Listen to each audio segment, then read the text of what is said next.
Since telling you that Boko Haram, Nigerian-based extremist group Boko Haram, is the deadliest extremist group in the world, we haven't had that much news about Boko Haram, and that changed over the weekend. Members of Boko Haram have reportedly burned children alive. This is part of an attack in Nigeria that killed 86 people Saturday night in the village of Dolori, which is in northeastern Nigeria.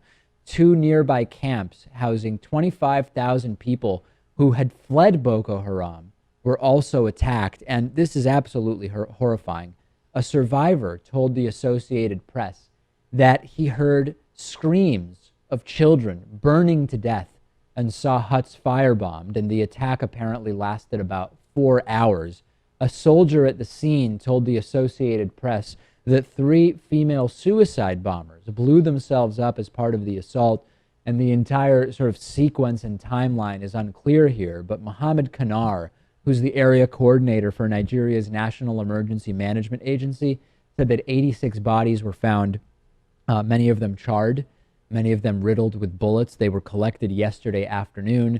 62 people survived this catastrophe with burns that are being treated. Boko Haram, as you know, Lewis, has pledged allegiance to the Islamic State known as ISIS or ISIL, but it is not clear whether there is any sort of operational connection there. They've killed about 20,000 people and driven 2.5 million Nigerians from their homes over the last 6 years.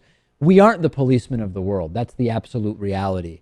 But what is the solution here? We've talked about the problem with the Nigerian government, either out of fear or corruption. We don't know exactly which, maybe a combination of both, seemingly unable and or unwilling to really get involved in fighting Boko Haram here. What is anyone to do? Yeah, but you would think that there would be a larger international response as well, and there doesn't seem to be. Well, we've seen Chad get involved, right? Chadian troops, Right. Chadian forces getting involved in some situations. Yes, there does not seem to be that total will to take out Boko Haram in the same way that there seems to be the will to take out ISIL, although we haven't taken out ISIL either. So just having the will clearly is not all you need. Maybe it starts with the Nigerian government. Maybe they need to officially call for help. I don't even know if they have done this or not. Are they afraid to some extent? I don't know. Why would they be afraid? Why would you be afraid to call for help? I mean, Boko Haram is trying to destroy your country. It seems that calling for help could only help. Yes, Right? except, again, as we mentioned, we don't know what the situation is with those in the Nigerian government, Right. either being absolutely terrified that they will be killed if they take any sort of decisive action or make aggressive statements about Boko Haram, and we don't know what sort of corruption there may be there. And this is just an absolute disaster.